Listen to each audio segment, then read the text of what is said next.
Hello, good afternoon, everybody. Hello, Rich. How are you Hello. doing? Nice to see you How here. doing? Welcome Well? on day 3. Sorry, please go ahead now. Are you well?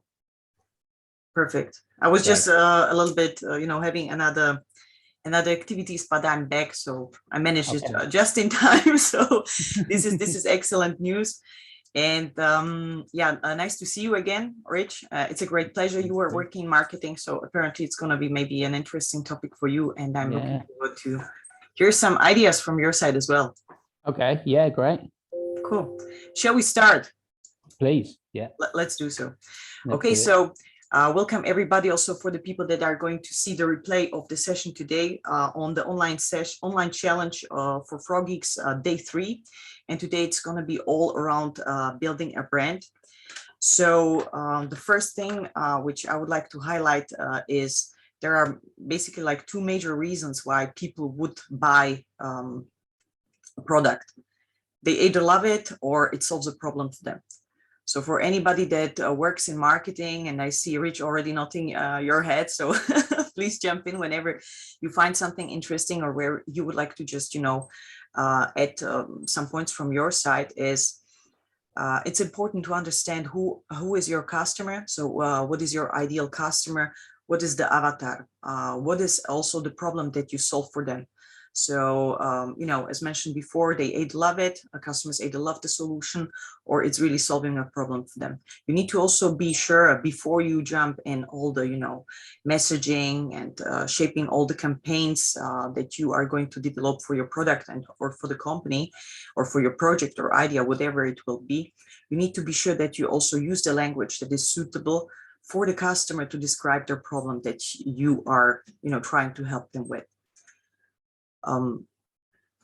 Rich, any points from your side or any questions, any experience, how you utilize it, maybe? Yeah, sure. Thanks for that. I couldn't agree with you more. And this is something that we have been trying to instill and has really been very successful for us. We actually commissioned some work with a PR agency who specialized in psychology. And from all of our research, working with them collaboratively, they identified personas for us. So rather than an avatar, they identified 4 personas. It's the same. It's the same. Whether you call it avatar or persona, it's basically the same. Exactly. And what they did, they broke down these personas for us in terms of their psychological towards and away froms. So some personas want to be ahead of the curve, and others want to be on the curve, let's say, meeting the expectations. So it gives us an interesting opportunity to specialize and niche our marketing messages, our advertising messages, to different personas. Again, I've gave some examples there of different language that may hit these different personas slightly better. So I thought that was super useful, and all of that persona work I have then developed into our website development and all of our marketing collateral, and also into the pitch deck. So the final pitch deck that we then use to go in front of face-to-face clients and seal the deal. And it's really been our foundation, this persona work. So it's really interesting that you've touched on that straight away. I completely agree with it, and that's what we're doing. Super. I like that.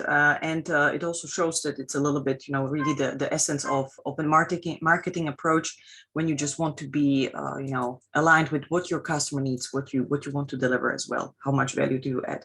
What I would just like to maybe suggest for companies that do not have the financial resources, that are either, startups, solopreneurs, whatever, starting their business right now or their project, you can do a similar type of research on your own. When you just take the top customers of yours, you see, what is their background, you do a little bit of analysis, a little bit of questioning, catching up, also a great way to follow up with them, just, showing interest and showing appreciation for the relationship that you have, for the business that you have with them.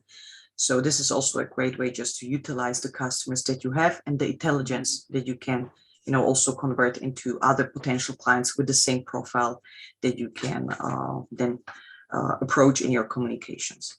Okay, so with this, I would go to the second factor of today, which I would like to mention, which is breaking out of obscurity. So marketing is said to be senior to sales because, it's a certain form of basically a pre-sale, preparing the ground, informing people about, hello, Alejandro, nice to see you. Good morning to Mexico. Hello. So it's a certain way how to prepare people for, what you are going to offer, etc. So marketing is before this. And apparently, if people don't know you, how they can benefit from what you have to offer. So this is the kind of key trigger, key claim, which really stuck with me. It's also coming straight out of the 10X rule. You will hear, if you're familiar with the name Grant Cardone, you will hear Grant talking about this very, very often. So it's not really about taking all the business straight ahead. It's really about being considered, being on the top of mind of people when they consider a certain solution in your field, whether it's, we are in sustainability. Alejandro, you work with many different segments. When we would just tailor it to our area, it would be around, you work in community waste management. Do you talk about this? Are you an expert eventually in the area? Do you have a solution to offer? So this is just being known for what you do and being present with this, also online. Now, when we talk about breaking out of obscurity, there are, of course, different ways how to do it.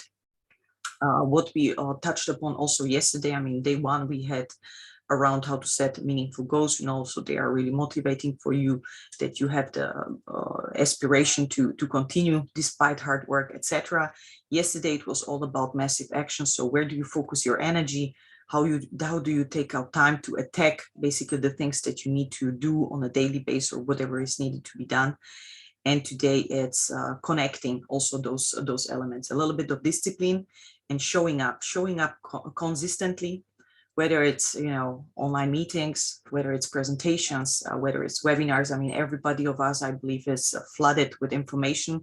You see the feed, it's, loading all the time. So it's a massive load of information that we're receiving daily. However, you still need to, as a person trying to get out your project, get out your product, being present as much as possible, showing up where you can.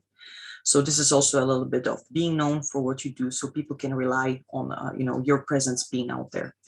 Once you have tailored your language, we discussed it with Rich, it's important to also identify the channels. Whether it's social media, videos, blogs, or email marketing, we will have dedicated sessions where we go much, much deeper on these topics, but this is really initial online challenge where we just want to start talking a little bit about these topics. But there are several channels that you can utilize, also phone calls or whatever the direct contact would be, just to promote, to share awareness, to start building a relationship with a customer. But of course, what is also sometimes the problem, omnipresence is great, and you can really try to be everywhere at the same time and, do as much as you can, which is certainly, one element. Do as much as you can to be successful in your project, whether it's, an ambitious target within sustainability or it's really business success that you want for your company. But it's sometimes so difficult. I don't know, Rich, about you. How is it for you as a, what is the size of the company? Maybe you can also tell us a little bit more. And what challenges do you see? Because what I saw and what I experienced myself as well as a, as a startup right now, we certainly look at the several platforms which are kind of key focus for us. However, we know there are many more. So we try to, have a kind of phased approach and focus step by step. So pick, for example, 2, 3, or 1 at minimum. If you don't have the capacity, at minimum 1, show constant presence, very stable over long periods of time. Do it like an exercise, like building up a muscle. Sorry for that. And then, consistently grow. What about you, Rich? And what about you, Alejandro? Yeah, well, I'll jump in. I'll tell you about our company. We are specialists in electric vehicle charging infrastructure, okay? And we're trying to be as sustainable as possible. So we're trying to get this electric vehicle charging out into the market. And yeah, we're learning. We're still a startup and we're trying to get to scale up point. Right? So we're trying to solve lots of different problems within this startup to get it going and make the most amount of good while we're doing it, you know, so having core sustainability values, and obviously we're working in decarbonisation. Now, learning how to market that has been a postgraduate of trying to work out how to do this. And yet you feel like you should be posting just on social media and you feel like you should have a website. But then it's actually trying to break down what is actually going to be successful for you, and doing everything all at the same time is generally not the best approach. Also, thinking about marketing subjectively is a very bad place to start. And what I have really found is, you know, working from the data has been revolutionary. So we've done some really kind of keyword research, and that has helped us look at kind of competitiveness and, you know, what kind of messaging we can be using and what kind of visual language we can be using. And when we produce content, how should it be on a blog page? Should that be in the headlines? And that research gives you all that valuable information that turns marketing from this subjective, oh, I think that sounds nice, or I think that looks good, to actually, right, this is data-led science here, and that makes me feel a lot more comfortable. So I really like that. Something about LinkedIn that I'll put back to you, Janet, is, yes, what is your opinion about individual branding nowadays and the power of that? So I think LinkedIn gives us all a bit of a power as an individual to promote ourselves as industry experts in our niche, and at the same time you're promoting the business that you're working for. This gives employees, I know we're talking about entrepreneurs here as well, but I think from an employee point of view as well, it gives you that professional development, and you have developed your personal brand, that if you look to change businesses and change within the industry, then you have, that is your new CV. Now, what do you think about that, John? So, I mean, that is a super interesting, I love that question. So for me, it was also a little bit of a personal experience because, you know, I was working for a totally different company before. However, I had my sectors of interest already there. I knew exactly, you know, what triggered my attention, and I was trying to look out because I was already in communication and marketing, working, and also corporate responsibility later. So it became really the topics of interest which are already picked up, and I was constantly posting as an employee. Basically, that's the best thing that you can do for branding if you have employees advocating for the brand. So that is a very good thing if this happens, or if this can happen, that employees promote the brand within their own personal or private profile. So this is to that point. And however, I also see that right now as a founder, as a director of a company where I promote my own company on my profile, I have a business account as well. I see there's a fusion. So for me, I mean, I know the values that my company represents are my personal values too. So it's not really a difference between, you know, I go from one window to the other. I mean, of course, companies are successful, are less successful. Situations change, people change in the government. You don't know. I mean, we are living in a very, very dynamic times right now. So sometimes it's also a risk being very open, very transparent about what you say, what's your opinion. But at some points also the trust that people can put into you when you are you know, open with what you think, with what you sell, with what you offer, what your brand is about. So this is what I see now as a founder, as a you know, a business person, as an entrepreneur, or having my own company. And I see that personal branding still, it can be of value. You can still position yourself as an expert within the area. still, I mean, for you marketing for sure, but still you can be, also elaborating on the topic if you like to, of course, on like e-mobility, charging stations. I mean, it's a massive topic and a lot of development is, also boiling in that pot. So it's a very interesting thing and certainly a great element to pick up on for your communications, whatever you would decide, whether to promote your company or to just position content that you consider relevant for the topic. That's great. That's great. I tell you one really interesting part about EV charging that I'm particularly interested in at the moment is tell me. Accessible EV charging. So I'm really big on sustainability, but I really love accessibility as well. I think this is the next phase that 1 in 5 people have an impairment of one sort or another, and it can provide barriers for them engaging in your website. So we have guidelines of AAA accessibility that ensures that you're not missing out on the market, and the widest amount of people can use your website. Now, accessibility has a double benefit there, because it not only opens the market up that this 20% of people that were not able to use your website before can now use it, but everybody else finds your website easier to use at the same time, right? And so now this can be website and it can be physical.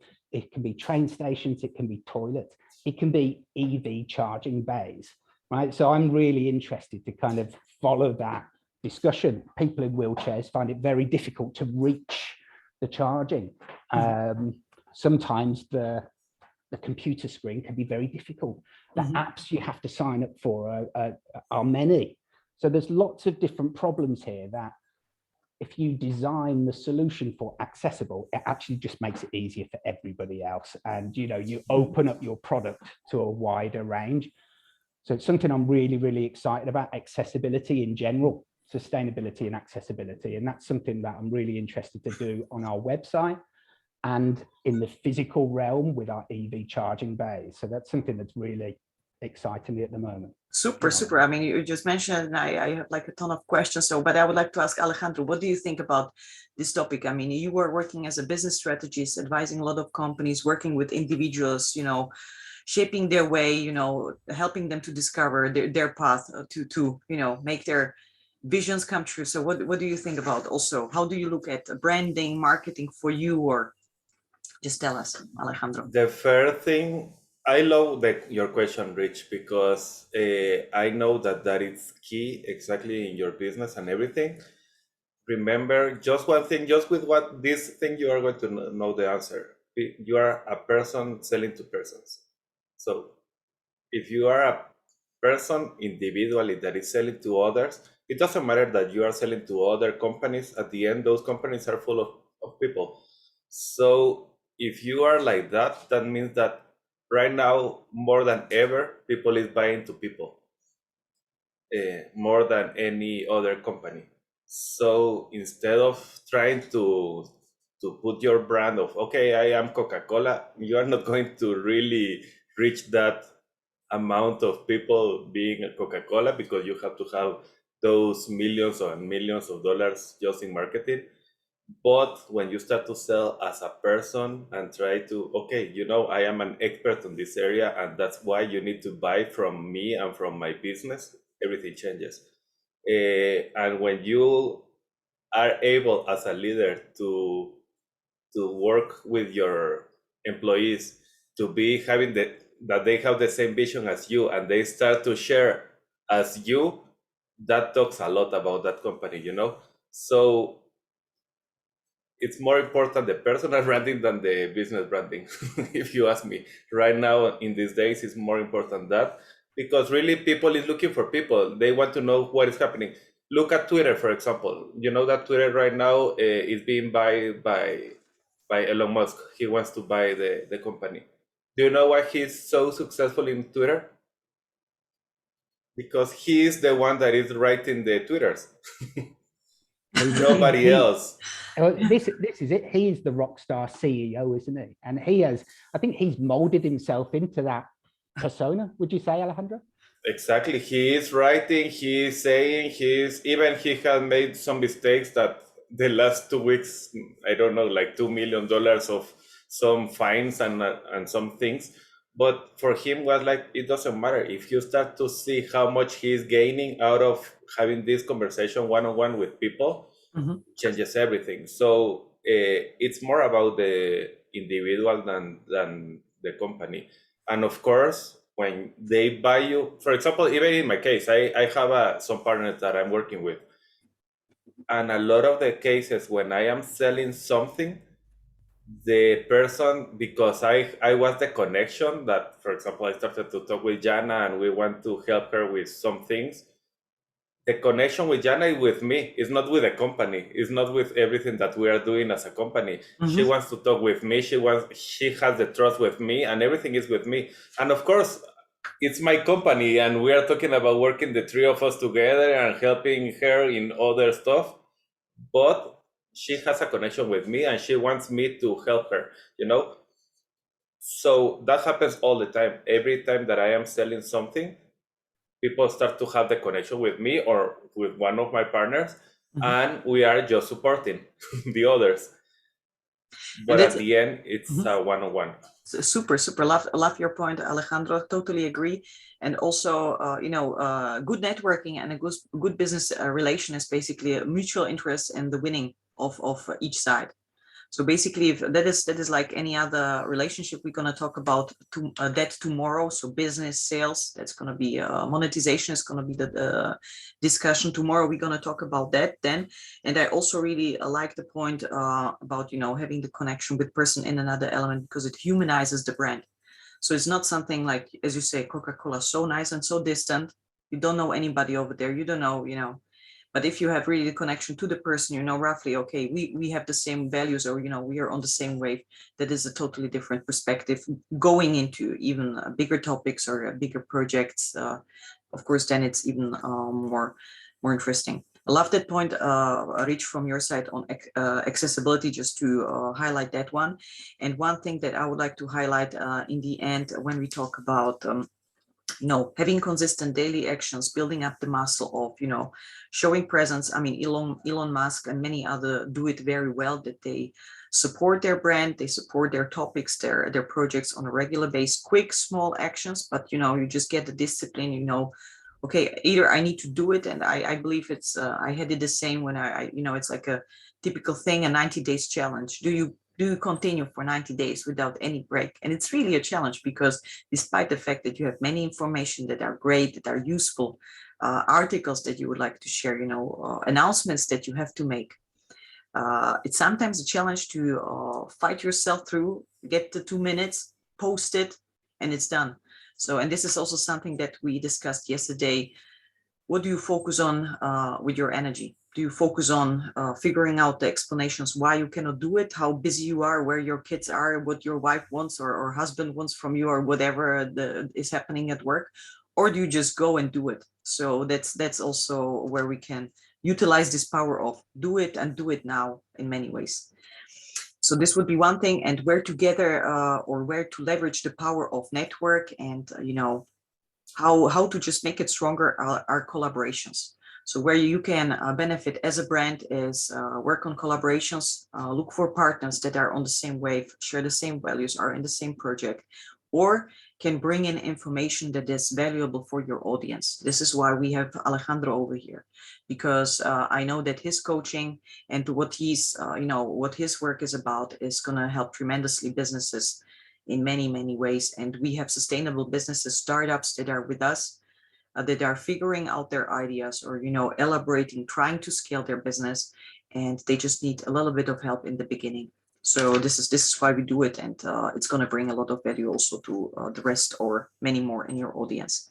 Of course, what you can as well do, and I would highly recommend it, it's very typical, and I believe, Rich, you're super familiar with that one. It's multi-purpose marketing. So basically, you have a content piece, you have an article, you have a video, you produce several elements out of that. So basically, either another format, a little infographic, and you're going to see that a lot also in Frogeex, because that's also our approach. It's just also a matter of utilizing different aspects of information that we, for example, discuss in a video. We have a next one upcoming is around wind energy.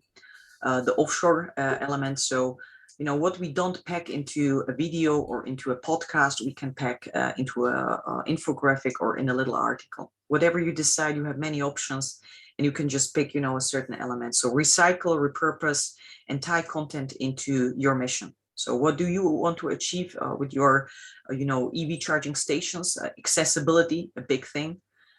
So also, you know, it has a very, very interesting element, a very interesting perspective on that, tied all together. And of course, last and not least is keeping track of results. Rich, you said it, data-driven decision. Not too bad to see, you know, what is actually working and what is not eventually, not only being subjective, and you're trying out stuff and being, you know, open and just do a lot of it, because until you get some traction, it's gonna need some time and it's gonna need some, you know, exercises to be done. Would there be anything from your side before we go into the final round of the assignment? 27, 3 more minutes to go. Me? I will say, Alejandro? yeah, No, I will Alejandro. say, Rich, something important for you and for everybody that listening to this is really you need to understand your customer and understand your customer as an individual. Again, even when you are trying to sell to companies, you have to understand it very well, and you have to know even how they are talking, how they are thinking, how they are, everything about them. And sometimes because we are trying to sell something that is for everybody, because everybody will be needing this. Once again, if we use Elon Musk as an example, Tesla didn't start selling to everyone. He started with a niche that was very high end, and then he started to continue with the next one and the next one and the next one. So I know that you are talking about accessibility. I don't know exactly how much you can right now, but when you are a startup, it's important to know that there is a niche, and you need to know that niche very well, and you know to know what is these people thinking. Not trying to sell. Yeah, I know that I am going to be selling cars to everybody. Yeah, that's great, but right now you don't have the capacity to be selling to everybody. Mm-hmm. So start with some that is going to give you the money to continue going to the next one, to the next one, to the next one. 100%. And I think you know that's what we're trying to do is, you know, we've identified personas, i.e. Property directors and fleet directors, and you know these are, and we're doing a kind of cost analysis to see what, you know, type of that persona is going to give us the best kind of legacy profit. And you know we're kind of diving into the data there and, you know, looking at its psychology and everything like that. Mm-hmm. What I'm also trying to do is develop a sustainable, ethical brand, right? So I'm trying to instill sustainability values throughout the business, and we're looking at kind of zero waste and health and quality, and we've got a sustainable giving practice, you know, and this accessibility is just something else inherently I know is the right thing to do, both ethically and commercially. And I suppose it's something that I'm trying to build in. Now, what I'm really excited for is tomorrow, because although I have under my control marketing, digital and marketing, what I don't have under my control is sales. And I think that is a very common problem, I think, in this kind of marketing sales journey. And I'm really interested to see what tomorrow has to give us. So this is just a little tasting, Rich. I'm gonna be happy, and please join us. I mean, for the 30 minutes, it's just, you know, sometimes when I started to first deal with this topic, I was always, you know, looking at it like it's too little information. It's too little information. But the truth is, you need to really let it digest, you know, let it sink in a little bit, and try to start implementing the actions. What gathers your attention, what you note down as a point that interests you, try to implement it, try to learn with it or do it. And then it gets really interesting, because the more you want to do, the more you see it's not so easy to do it. It sounds so simple and it's so pretty, you know, neat and everything, but and it makes sense. But so yeah, be careful of trying to get everyone. Really, I know what you are feeling, and I know what you are thinking. And that, yeah, I want everybody because this is my heart, and that's perfect. But remember, you need to start with what you can, because if not, you are going to be like, okay, nothing is working. And when you are talking to everybody, you are not talking to anybody. Like nobody 100%. Is really listening. So 100%. you need to understand exactly with which one you want to start, because they are your passion right now and they have the money and they have everything. And from there, you continue working with the next one. I think what I'm really excited about now is what's happening is that we've got a really good external digital marketing team, and I am trusting the process that they're going through in terms of keyword research, looking at the architecture of the site. You know, this is when we can start analyzing where we can start putting more marketing spend, and it becomes more of a science, and I'm a lot more comfortable with a science-based idea rather than subjectively thinking that we should be going after everyone. This is not my business. So although it's a startup, I'm not the owner. And so there's an extra dynamic there, which is, you know, trying to get the CEO, the owner, to share the same vision of how to move forward, right? So it's an interesting dilemma to have. Makes it better for you, because you are like outside that, and you can be seeing differently and can tell him exactly, okay, this is the reason for this, this, and this. And so cool. And thanks for picking that up. Also, maybe one quick heads up. So this series on this online challenge, we're going to have several of those different formats, more in depth on certain topics. So this is really just an intro, and it's going to be called the section. We have a green tech talk section talking only about sustainable technology, about green technology and all the approaches, and we have a Frogeex business zone. So Frogeex business zone is going to be all around business, whether it's, I mean, as what we go now, whether it's mindset, it's in innovation, how to scale. It's going to be around sales, all the elements of sales. So you're going to have reached the opportunity. If you're not yet signed up with Frogeex, we have a coaching session next week, 25th till 29th, 5 days, 3 hours, 2 to 3 hours every day on basically different topics. Is what I think I listed it. I'm going to invite you to this online challenge group, so you can leverage that one, and we're going to certainly do something. If you don't join the coaching, you can still get some information online, and we will also partially share it in the online challenges. But this is something that we do in a condensed, more in-depth breakout sessions. You get a workbook, so this is going to be a little bit more intense on all the topics, and we're going to do it on a regular basis, so don't worry, there will be more on that one. And with this, I would continue with the assignment for today. So part one of the assignment for day 3 would be define what is your company unique selling proposition. So, you know, what is the problem that you solve for your client? Why is it important? And the second part would be, what are you doing currently to establish your brand? What will you do in the future based on the discussion that, or the exchange that we had today? So, Mona, hello. Nice to see you. So with this, I would just close the call for today. Thank you so much for joining, and for your time, and for investing in yourself, in your business. And see you tomorrow on day 4. We're going to talk about how to monetize your value, how to approach that, and we're going to have certainly some more interesting details over there. So I wish you a very good rest of the day. Take good care. Nice to meet you, Rich. Bye. Thank you so much. Okay, bye now. Take care. Bye-bye. Nice to meet you. Bye.